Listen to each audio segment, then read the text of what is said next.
insoluble and soluble fiber. So there's two different fiber types. If you have too much insoluble, your gut will be cranky because it's digested with fats. With the use of fats, if you don't have enough fats available, then this is how a lot of people get constipated and PrEP.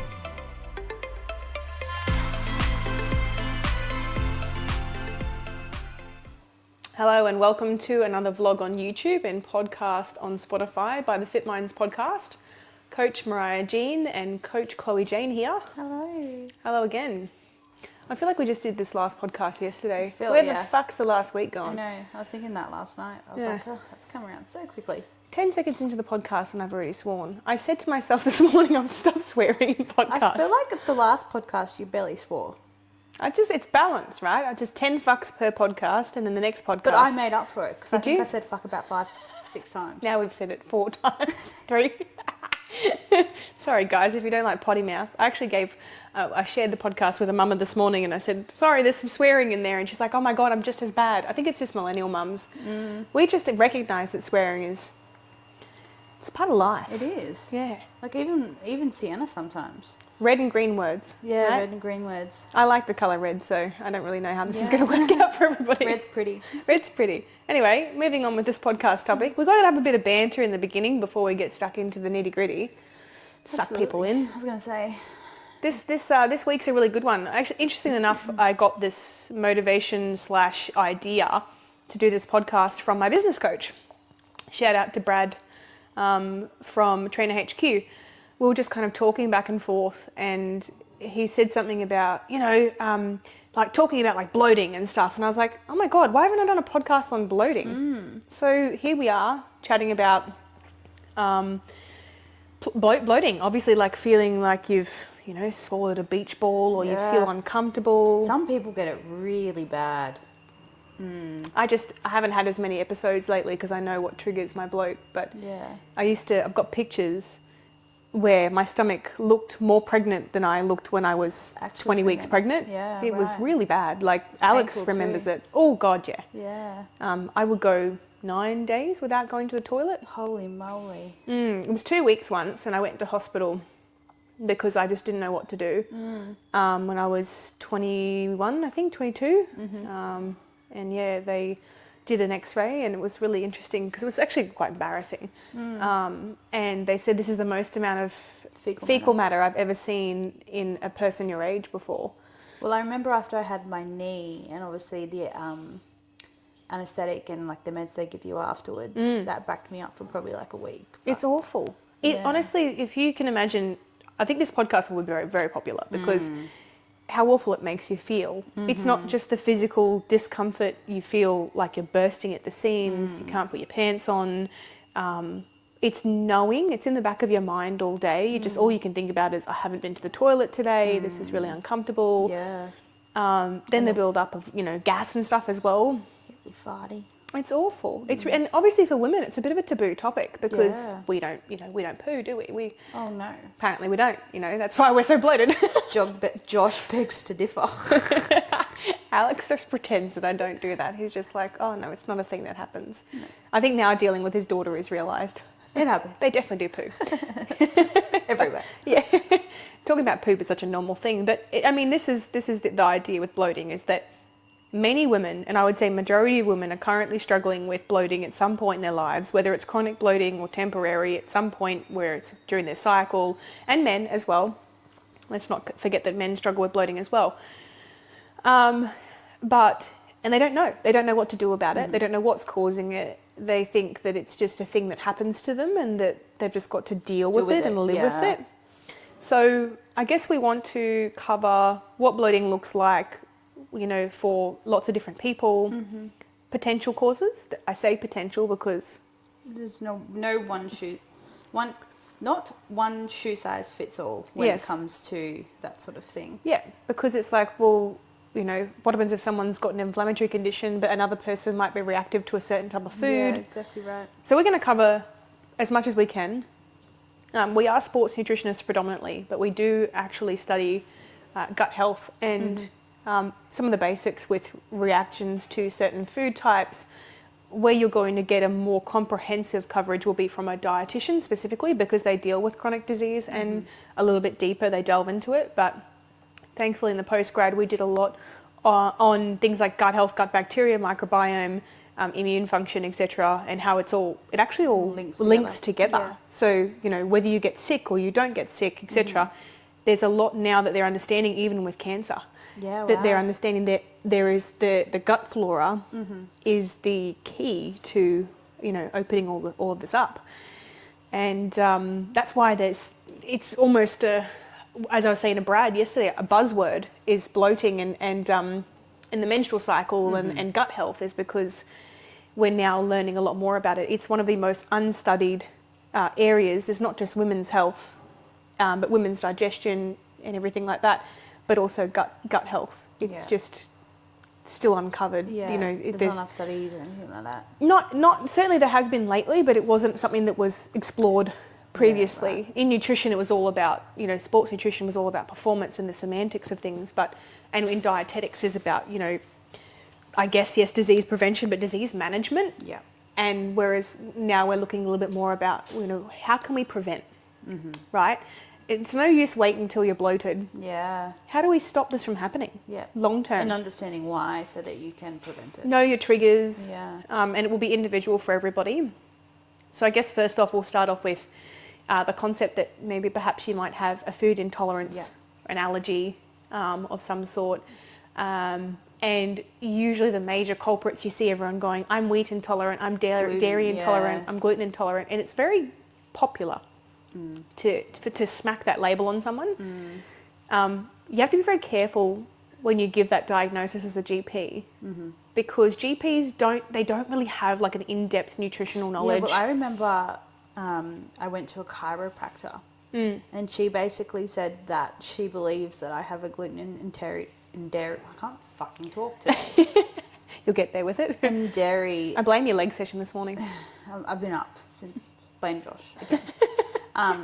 A gluten and dairy intolerance because she did some magic juju and apparently my body didn't respond as well to these. Like she put them on my body and I was like, yeah, that's a crock of shit. Yeah. Like probably slight. Like I do get a little bit of an upset tummy if I eat too much cheese and things like that, but not to a point where I'm like, yeah, I'm intolerant. I can't eat it at all. The reality of it is, and I think most people don't understand this, and I've talked about this in previous podcasts, currently wheat and dairy are staples of the Western diet. You don't see it as much in Asian culture and in Asian diets. There's not a lot of dairy and not a lot of wheat. It's like rice. Wheat? Yeah, they'll have bao buns and stuff, but they've got a balance. There's rice, there's, they've got other different types of grains. There's a lot of rice. I just keep saying rice. Rice. But you see that with Western culture and Western diet is that wheat and dairy are staples. The major reasons why wheat and dairy are staples is because cheap, and also because these are our agricultural strengths. So, for example, cows, cattle, and also sugar, corn syrup, which is in America, corn is very cheap to make, so they make a fuck ton of it, and then they produce sugar from that. And then obviously dairy and wheat. You can grow a ton of wheat. Wheat has been genetically modified over the years. That grain is now, if you look at a wheat grain, a white wheat grain, it's the exact same size as the next wheat grain, as the next wheat grain, as the next wheat grain. Yeah. So they've all been designed to be these perfect, sized and shaped in order to sell and make as much bread and profit and everything like that as possible. And obviously with the dairy industry as well, they're pumping milk out. It doesn't mean wheat and dairy are bad for you. No. It doesn't mean you're allergic. I know of people that are genuinely intolerant. Correct. There are people out there who are just like, I can't have this. But for example, the most common food allergy is actually eggs. Yeah. It's eggs. And that's over wheat, dairy, everything. Eggs is the most common food allergy. Yeah. Genuine food allergy. Well, I see a lot of things on TikTok at the moment where parents are introducing eggs into their kids' diet and they actually give it to them at the hospital just in case. It's a well-known thing to do. Yeah.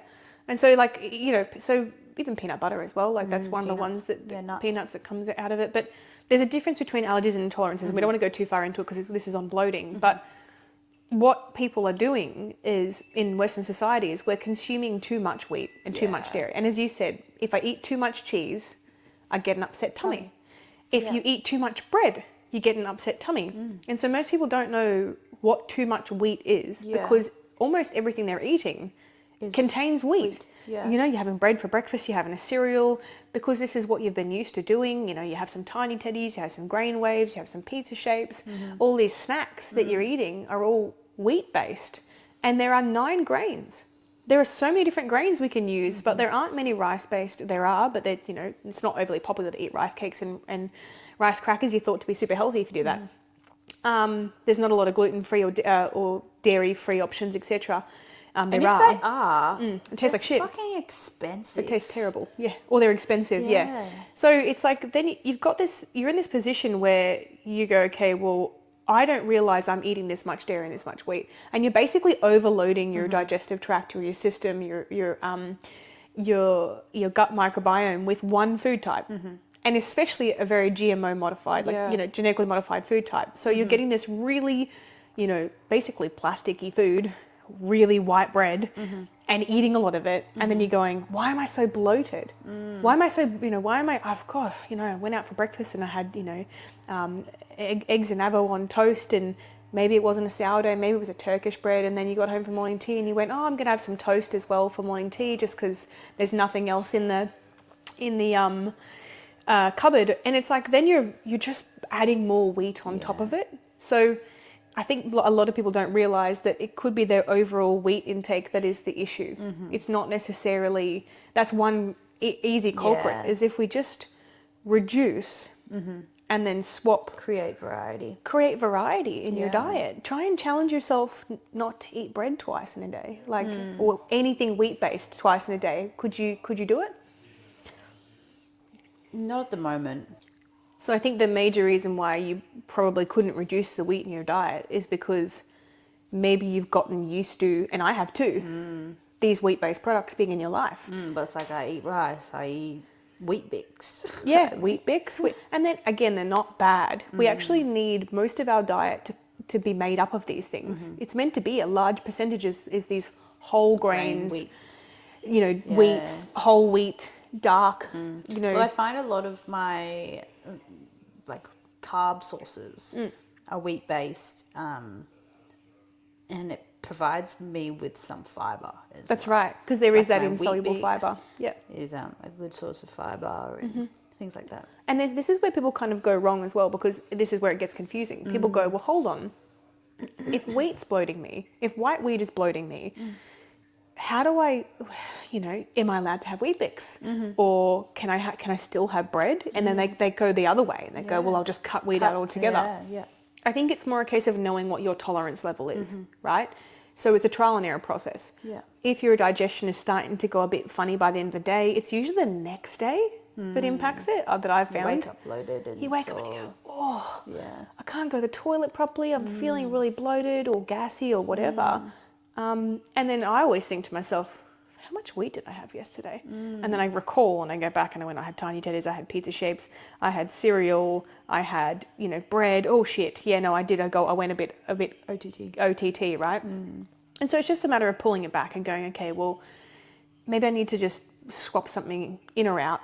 It might be that you swap your white bread for, as I mentioned previously, rye fermented. The reason why rye is so good, sourdough is really good, is because it's been fermented. Yeah. Easier to digest for the gut, as opposed to your traditional white bread that you would be buying. And the cheaper the white bread, the worse it is. Like, it's, you know, they're just pumping the shit out. Yeah. So that's the first culprit, is wheat. You may not actually be, and this is the hard thing. Hang on, I'm going to sneeze. Chloe's just going to take a moment to... No, Nope, she's not going to sneeze. Oh, dodged that one, didn't you? Now it's just going to hang around like... Is that how you sneeze? Yeah. But I'm going on a rant, but people will diagnose themselves with a wheat intolerance, or they'll get a GP who will go, you're intolerant to wheat, and then they live this awful life of cutting out wheat. But then there are celiacs. I have met celiacs. I have met people who are genuinely dairy intolerant, and that they, you know, basically they go the opposite way and they shit their pants when they have dairy. But the crazy thing is, if you just swapped a few things in trial and error, if you change your full cream milk for light milk, if you maybe didn't eat a whole wheel of cheese, if you just pulled back the dairy a little bit and pulled back the wheat a little bit, in moderation. did a trial and error. It may not even be dairy, could just be wheat, could just be dairy. You've got to start playing with your food to then actually get to this end result. And gluten-free doesn't necessarily mean that it's going to be better for your digestion. Yeah. It could be that the sourdough, that beautiful dark, bread, actually agrees with you more than what a gluten-free product does, because it may not be the gluten. It may just be the actual wheat itself, the white wheat. Definitely. So, but don't self-diagnose. If you are going to get diagnosed with an intolerance of any sort that is causing bloating, make sure that you go and see a dietitian and somebody who can actually test you for these intolerances and the reactiveness to foods. Yeah. Get the official test done. Don't just get a diagnosis from a GP, because you may be eliminating foods for absolutely no reason. Yeah, absolutely. So they're the usual culprits. But what are some other culprits that we know that people can be eating that cause gassiness or bloating food-wise? So you've got your alcohol sugars. Alcohol sugars was the one you said this morning, and I was thinking of that yesterday. Yeah. So your artificial sweeteners, so like your sugar-free caramel sauces and your sugar-free this and your sugar-free that. Yep. More specifically, the ones that are solid liquids, or solids. Yeah. Because I found that liquids, as in like sugar-free soft drink, isn't as bad as the solid liquids. The solid, yeah. It's a bit hard to confuse. So I find sometimes when I go a little bit over the top with that, I can get quite bloated. Yeah, and the gassiness comes in as well. Yeah, exactly right.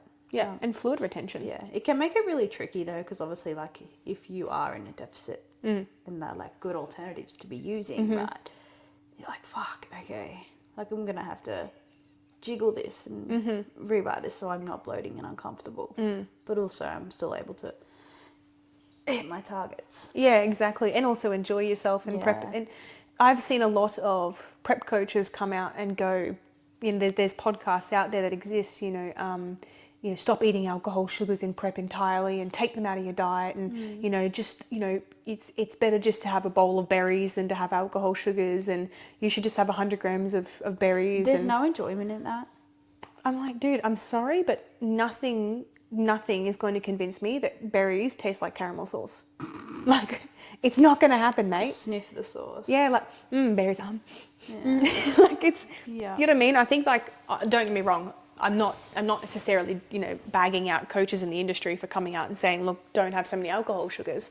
I agree. I think if you're having alcohol sugars multiple times a day, then you've got a problem. Yes, absolutely. And you're going to get gassy, going to get bloated, going to get fluid retention, maybe some weight gain on the scale as well because of that. And then upset tummy, digestion goes all over the place. Yeah. But it's usually, your sugar-free stuff, isn't it? Or, no added sugar.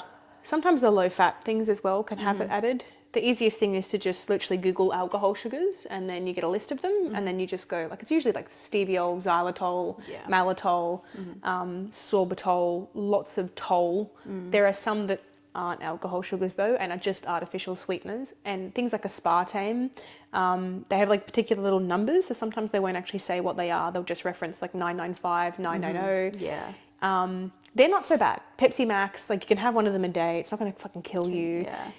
It's also not going to bloat you either, having one Pepsi Max a day. You'll probably find the bloating will most likely come from the carbonation. Yeah, correct. Exactly. It wouldn't matter whether you had a full sugar or not. It's going to be the carbonated drink that's going to bloat you more than necessarily the small amount of, micro amount of aspartame. So I think when we think about alcohol sugars, it's just a matter of balance. And as you said, and I've said, know your limit. Like, okay, if I have a little bit of sugar-free maple syrup in the morning, it's all right. If I have sugar-free maple syrup and then I have a protein bar in the afternoon, because the protein bars can often have alcohol sugars. Yeah, I find a lot of protein bars upset my tummy. Yeah, it's like, well, then I know that the protein bar is probably too much. But then protein powders, some people can tolerate them, some people can't. It's also the quality of the protein powder. If you are still buying cheap quality protein powders, maybe start trying for some brands that are a little bit higher in the market. I know, yes, you're going to pay more, but the ingredients will always be of higher quality. Something I always give the recommendation of is if whey protein doesn't agree with you, go for an hydrolyzed ISO, isolated hydrolyzed whey. Then whey protein has had most of the lactose removed. like already, but if you're still a bit sensitive, then just isolate. go that one step Yeah. up and get the the hydrolyzed whey. And in that aspect, you're then like literally limiting, you know, that's just like before you go to plant-based protein. Yeah. And nobody likes plant-based protein. No. not unless you absolutely have to have it. Yeah. So that would be another way of getting around, you know, bloating from protein powders. But you're going to know. What I find really helpful is almost documenting how you feel after each meal. Yeah. You know, and then how you wake up the next day Yeah. based on what you ate the previous And day. then slowly process of elimination. Process of elimination. If you're not willing to do that, then you're obviously not too bothered by the bloating, and you're not going to resolve it. Yeah. You've also got high saturated fats food. Oh yeah, so high sat fat. There we go. There's me going with my words now. High sat fat. Oh, good morning. We don't edit the baby's awake. We don't edit our vlogs or podcasts. We just leave all the bloopers in there. So high sat fats. We'll get onto that topic. We're going to pass the baby on before we do that. All right, baby's gone for a nappy change. So sorry if you can hear baby crying in the background, but that's just how it is. This is the reality of this podcast. This is again no bullshit. Yep. So high sat fats. Now that's easy to tell people, right? Like high sat fats, just drop your saturated fats. What are saturated fats? Where do we find them? They're inconspicuous. They're really hard to find. As in, like, if they're in your diet, you wouldn't really realize they're there. Exactly right. So sat fats, if you look at a lot of packaged foods, you know, there are going to be saturated fats on the back. How many people listening to this podcast check their saturated fats? Yeah. Like, I honestly never used to do it myself. It's as minor as the difference between the brand of peanut butter that you buy. Yeah. Well, see, yeah, I think like now I look into it, but that's only with knowledge. Yeah. It's like the Bega brand of peanut butter. It's like, oh, you know, you get a big tub and it's cheap and whatever. And you know it because it's a familiar brand. Versus Maver's peanut butter, which is 100% peanuts. But Bega has added oils, which are not peanut oil. Yeah. And the vegetable oils are going to be and this is the way people get confused. People think vegetables are healthy. Well, they are, but vegetable oils is not. no. And so this is where we're bumping up our sat fats because they are in certain amounts in foods that we're eating. We're doing it unknowingly. Most nutrition labels will have sat fats on them. Yeah, obviously there's a legal requirement to do that. But if you're obviously not thinking about it, you're just going, that looks yummy, like putting it in your cost basket. effective. Looks cost effective, looks healthy. People can you know, you can put whatever you want on a package. The problem is there's not enough limitations with packaging. There is, but it's not. It's easily. Oh, you can get around it as a company. You can say like, you know, high protein. And there's like 0.2 gram high protein than your average. In Australia, we still haven't really got onto this labeling stuff, but in America, they're really hard on it. Whereas in Australia, we're kind of like, oh, you know, we'll get there with it. Some things we're more strict with, but like you can literally say high protein. Well, it's like collagen. Yeah. A lot of supplement companies will be like, collagen protein, rah, rah, rah. Good for your skin. When in reality, it's like... It doesn't have all the essential amino acids. There's no... added benefit. Yeah. No. Yeah. No. That's another thing that can upset your tummy. Is what? Collagen. Yeah. Well, I mean, there are so many things added to foods that can irritate your gut lining. You know, collagen, creatine can make you bloated. I can't take creatine because no matter how small my dose is, I cannot take it. So, saturated fats, the easiest way to reduce your sat fats is actually to check all your packaged products for the sat fat intake and compare them. So don't stop having them. Yeah. Just take another packet, start comparing, find the alternative that has a lower sat fat intake. And there's some really easy ways to do it as well. Reducing your fatty cuts of meat as well. So use chicken breast instead of chicken thigh fillet. Use leaner cuts of steak, extra lean beef mince instead of plain beef mince. And that's about reducing your animal fats, which is quite inflammatory for the gut as well. So that can also upset your tummy. Have you ever had a really oily breakfast? You've gone out, you kind of had... Yeah. Well, it's like KFC. KFC, perfect example. Yeah. You've gone out, you had this meal, and you're like, oh my God, my gut is angry. Can't go to the toilet properly. I feel bloated and gassy. There you go. It's like your major culprit. Cheese. full fat cheese really can be really high in saturated fats. Yellow cheeses, you know, like if you get like a reduced fat feta, not so much. But if you're going for, say, like... Well, we've just started eating halloumi. Halloumi's great. If you can go for halloumi that, especially because there's obviously different brands of halloumi as well. There's a salt-reduced halloumi that we get. Yeah. It's lower in sodium. It's delicious. Yeah. So there's lots of different options. Like, I'm a big fan of light cheese. Yeah, I me love too. light cheese. I love my light cheese. Parmesan is really good. It's really low in fats in general, but Low in calories too. lower in calories. And we're trying to give you practical swaps. Like, you know, if you ever want to have a chat with us about this as well, like reach out, talk to us and go, you know, okay, Mariah, you're telling me to reduce this, but What's the alternative? Yeah. We could be here forever giving you alternatives. So just talk to us and we will be able to provide them for you. Yeah. What's another one? So we've done alcohol, sugars, wheat and dairy, sat fats. Fiber intake. Fiber intake. So you may not be getting enough fiber. Or getting too much. Or having too much. If your fiber is around 50, 60, 70 grams and you're not tracking your food... How? Clean eaters. The ones that are just like, I will eat nothing except fruits and vegetables and grains and, you know, chicken and rice and... Well, actually it'd be chicken and potato, more like it. And it's just their fiber is through the fucking roof. Like they would much rather have fruit than have some chocolate, you know, a small amount of chocolate. And so there is such a thing as too much fiber. Yeah. If you have 60, 70 grams of fiber, what do you think is going to happen? You're going to get backed up. You're going to get backed up because you imagine what fiber is. All fiber is, if no one gets what fiber is, it's just these little bristles, like a brush, that go through your digestive tract. And help things move along. They're indigestible. So they are the cleaning brush that exactly helps things move along. But if you've got a brush and it's this fucking big and you're trying to smush it through your intestines, it gets stuck. It gets into a ball. It can irritate the gut lining because it's too much. And so too much fiber, not enough fiber. There are recommendations. The recommendations are 25 grams for females daily and 35 grams for men. I like to just sit slightly higher than that to be on. I have an average about 30. Yeah, like 30, 35 for females, or for men, like say 35, 40, you know. I think too, because if you give someone a slightly higher mark to work with, then they go, okay, cool, if I hit just under that, then I'll be all right. It's like, well then, you know. So this fiber intake is designed to prevent cancer long term, because fiber is the number one preventative of bowel cancer and colon cancer, and also polyphenol rich foods like berries, nuts and seeds, apples, lots of different fruits and vegetables, chocolate in the way of cocoa or cacao. So it's not just good for your digestion, but it will actually prevent you from, you know, taking on a chronic disease early on in life and also later on in life.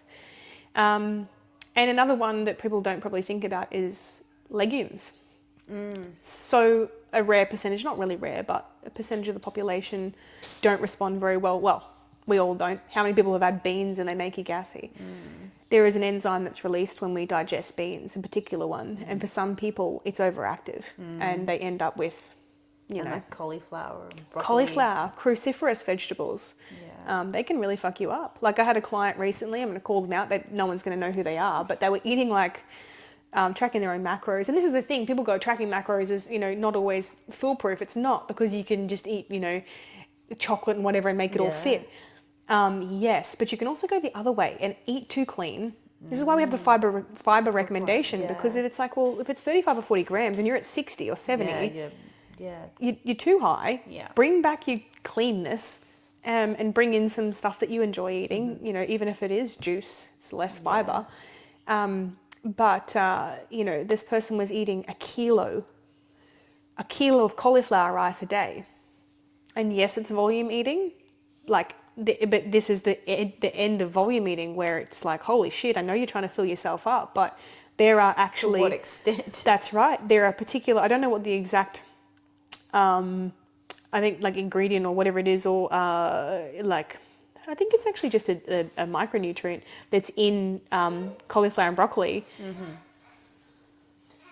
Yeah, so there's something in broccoli and cauliflower that actually causes gas, like excessive okay. gas, when you eat it in larger amounts. And some people are just more reactive to it than others. Yeah. I mean, asparagus is another example. Like, Yeah, right. Because I know in a lot of bodybuilding diets, asparagus is a staple. a staple. Yep. Interesting. So it's like if you eat too much of one thing, Yeah. with anything, With anything, really, it's going to upset your tummy. nectarines. You know, if you eat six I fucking love nectarines. nectarines are the bomb. And they're in season now, aren't they? Yeah. Nectarines, if you eat too many nectarines, you're going to get an upset tummy. If you eat too many dates, upset tummy. Yeah. So the same principle applies with wheat, dairy, anything, Yeah. anything. Like if you have too much water, you'll drown your kidneys. And so you've got to really think about it. I need to include variety in my diet Yeah. and make sure that variety is also not too much of one thing. Yeah. Like well, I a know kilo of of a couple cauliflower. of people, right? They have had the same diet, eating the same foods, chicken, rice, and shit every day, and now they're starting to introduce other things. Constantly have an upset tummy. Because their gut flora isn't used to having the variety. Yeah. And this is partially why we introduced foods a little bit earlier on. There's enough evidence to support now that introducing foods, the high allergen foods to babies at a certain An point. earlier age. That's right, is actually beneficial for preventing allergies long term. Yeah. So, basically the principle is audit your food. Really, and the problem is most people don't understand the differences between bread and cereal. Yeah. Like they go, I didn't realize Weet-Bix and bread was practically the same thing, just made slightly differently. Yeah. And then the other obvious ones are going to be, actually before we move on to those, insoluble and soluble fiber. So there's two different fiber types. If you have too much insoluble, your gut will be cranky because it's digested with fats. With the use of fats, if you don't have enough fats available, then this is how a lot of people get constipated and PrEP, is because they've got low fat diet, and they don't have enough fats to digest the insoluble fiber. Yeah. And so then the gut is really irritated because they're just kind of not really, breaking down. Well, they're not technically digestible, but they're not moving through. And then soluble fiber being in mostly plant-based foods as well. So you can look into which foods that you might be eating that might be really high in insoluble fiber and slightly reduce those, because we want more soluble fiber, which is digested or moved through with water, which obviously we have more water in our diet that's easily accessible. The obvious ones, but we need to state them: water, sleep, stress. So water intake. People think that, oh no, but when I drink a whole lot of water, I feel bloated. Yeah. No. That's your bladder, darling. That's your bladder filling up. Yeah, that's your stomach and your bladder. And water moves through very quickly. Yeah. And when you're hydrated, where do you think the water goes to before it then goes to the bladder? Your muscles, like there are obviously other cells in the body that require H2O. Your bloodstream as well. Like, so we're 60 to 70% water human beings, right? So we are made up mostly of water, and we're electrical beings as well. So it's the electrolytes that run the current that make the shit happen. And so if you're, how many glasses of water you had today? Oh, one. I'll have about a litre of water a day. And the amount of people chronically under consuming water and then going, I've got digestive issues. I feel bloated. I feel sore in the tummy, I get headaches, I feel confused, I'm getting a poor sleep. Well, that's the first thing Josh does. I have a headache. How much water have you had today? It's not a bad thing to say though, but I'm like, fuck off. Alex does the same. Your boyfriend always goes like, or your partner or your fiance always says, how much water have you had? And you're like, oh, whatever, bro. But really for digestion, water, and if people talk about cleansing and clearing things out and stuff, It's all a load of bollocks. It's like you don't need to go on some 14-day juice cleanse. no. Sort your shit out. Be better. No, I'm kidding. Just be better. That's what Alex used to say in our podcast. Just be better. You don't need to go and cleanse your gut. No. Gut health is actually very complex, but actually really simple in the way that when you break it down. Yeah. If you were to study gut health on a long term and gut microbiome, you'd be there forever. But if you just think about the main principles of eating a balanced diet is quite literally balanced. You're not cutting out entire food groups. Yeah. You're also not restricting because you think that you've seen something on the internet which says carbs are bad for you. you know, and what's stupid is people go and juice cleanses. I don't realize juice is carbs. Yeah, literally. Like, fucking idiots. Like, I'm not calling people out because honestly, people are. Someone's on a juice cleanser right now listening to puts this. the juice, just chucks it out the window. Oh fuck! All right. Right, so I had to throw it out. Just spent like I wasn't drinking $700 on this juice cleanser. pouring it down the drain. No, but so or any sort of cleanse, you know, keto, whatever stupid diet that you've come up with lately. How that do you think, feel about? Oh no, actually, that's how do I feel about the carnivore diet? Oh no, God, don't even get me started. Okay. What's really interesting is we find out that a lot of these people who are adopting these diets are dying. So not funny at all. Yes, I'm a nutritionist and I got my revenge. You're dead now. It's not actually very nice at all. There was a woman who, very sad actually, she was plant-based and would not actually drink water her whole life. She would only drink juice. She died at 39 or something of malnutrition. And because she was plant-based, obviously, but then there was also like dehydration, you name it. And then people who are on the carnivore diet, there are no long-term studies into the carnivore diet because it's the newest thing, right? And so like this meat-only diet, people going, oh, my digestion. It's fats. It's just fats and meat. And unfortunately, what's happening is because we know that fiber in fruits and vegetables reduces the carcinogenic properties of meat. So when meat is absorbed into the lining of your gut, if it's reabsorbed and reabsorbed, basically it can be cancerous causing, especially for particular meats that are things like pork, for example, quite, you know, they can be carcinogenic in properties and fatty, and overcooked meats as well. So char grilled, like really black meats and things like that. It's a good job I don't enjoy a freaking well done steak. Yeah, like if you get like a black, like charred meat, unfortunately they are carcinogenic. So you have these really awful things that people are just eating this shit all day and not even realizing it. Anyway, digress off the topic of bloating. But you don't need to go on a specific diet. You just need to audit your current diet. Yeah, reassess. Increasing your water intake. Yeah. If you're active, try to consume not just the flat minimum 2 litres of water every day, because that's for a sedentary individual that doesn't do anything. You know, like that's the bottom line. 3 litres and above would be for an active person, and something that's really good to go by is 500 ml per 10 kilos of body weight. And then on top of that, if you're more active, so if you then move around a lot more and you're a tradie or something, you may then need even more than that. Did you say how many? 500 ml? Per 10 kilo. You're doing the math? Yeah. You can see it going off in your head. That's a good guideline, but it's also because if you're moving more mass, you need more hydration. Like you're going to need, obviously, you're carrying around a backpack or whatever of body fat on you. But that's a good guideline, and also the indication of your urine color as well. We've talked about this before, but not like completely crystal clear, but not yellow. Yeah. You know, so you like yellowy clear would be the good area to gauge by. And that's what we do in nutrition as well, is we gauge by urine color and, you know, weight loss in the morning. If you've lost too much weight overnight, you may have become incredibly dehydrated. Along with the pee color. Dehydrated. And sleep. Yeah. Right, I've talked about sleep. If you don't understand why you need to sleep and get more water, go back and listen to my podcast about water and sleep. I harp on about it. Sleep, we know the recommendations are between 7 and 8 hours for men, 8 to 9 for women. Of course, adults and especially parents are chronically sleep deprived. I say that as I'm like over here falling asleep on. You have to have a nap this afternoon. You can actually have one because you've been to the gym. So yeah, you've earned your nap. Things we I took on stuff from our winter podcast that we did. This is why I like doing podcasts, because it actually motivates us to do what we need to do as well. I better practice what I preach. I better actually go to the gym while it's cold.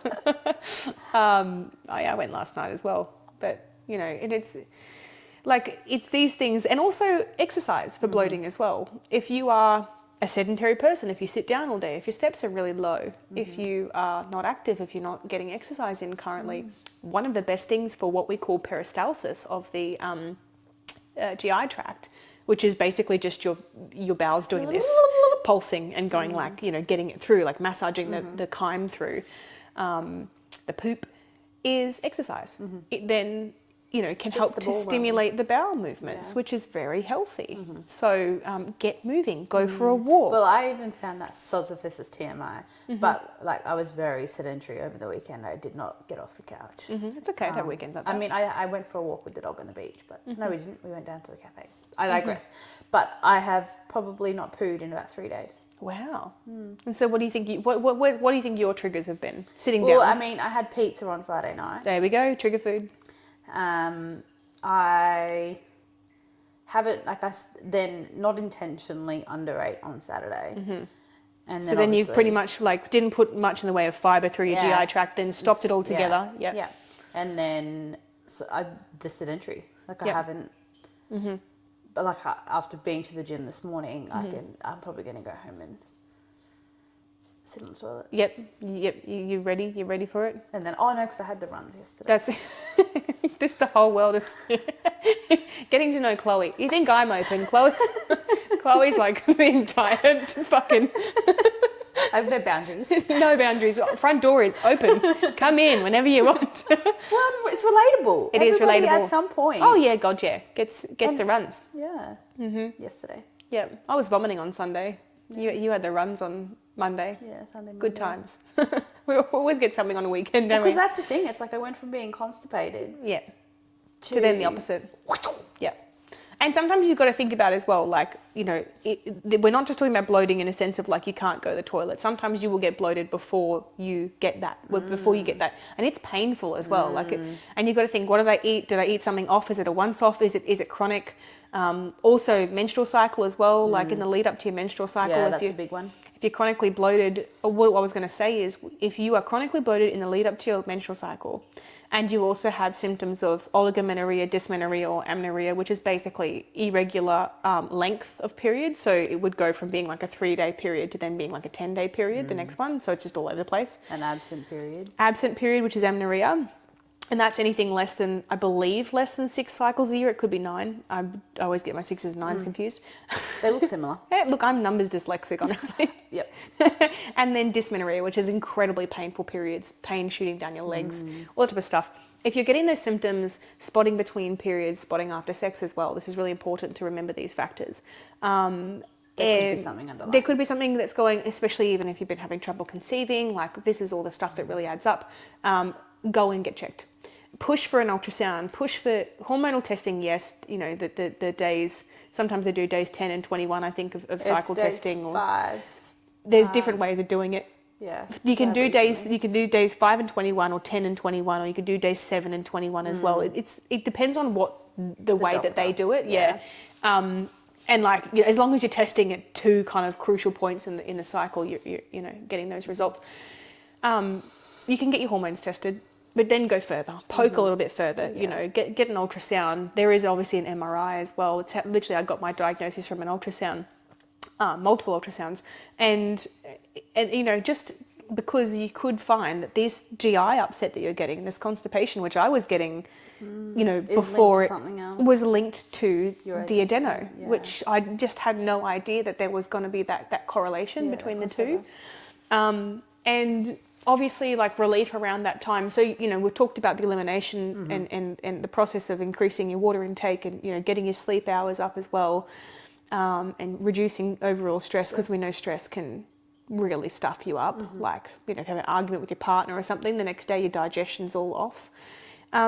But being able to treat chronic inflammatory conditions such as PCOS, endometriosis, adenomyosis, or playing footsies, these types of issues, bowel issues, IBS, you name it, even Crohn's disease, the list goes on.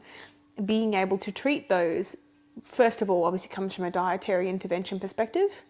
Go and see a dietitian if it's particularly complex. You can work with a sports nutritionist or a nutritionist depending on their level of qualification. They can work with you on making some very minor adjustments in your diet and changes. And then outside of that, once you've got your diagnosis, then you can actually start to figure out, well, what are the trigger foods that probably set me off a little bit more? Alcohol's another one. Yeah, alcohol's a big one. Yeah, if you're drinking around the time that you're due for a period and all of a sudden you think, holy shit, I feel like a beached whale. Well, even really any time in your cycle. That's right. Alcohol. It's never, there's no amount of alcohol that's a good amount of alcohol. No. We know this, and obviously we're chronic non-drinkers. I can't remember the last time I had a sip of alcohol. Well, it's funny. People go like, oh, with breastfeeding, you're not allowed to drink. And I'm like, I don't have that desire. Like, I'm cool there. Yeah. So yeah, going and getting sussed out for these chronic conditions, and then knowing your triggers, and then documenting it. And I think probably to finish off with the whole bloating situation is give yourself some grace. If you want to wear a big baggy t-shirt, because I do often, people won't even know that I'm bloated because I'm just wearing something really baggy. To kind of get past it. Comfy pants. Yeah, don't wear anything tight that's going to make you feel uncomfortable. Get some nice loose underwear. Even heat packs I've found sometimes can be really beneficial. A hot shower. Oh, I love a does hot the shower. world of good for burn the shit out of your skin. That's not actual direct advice. Movicol sachets.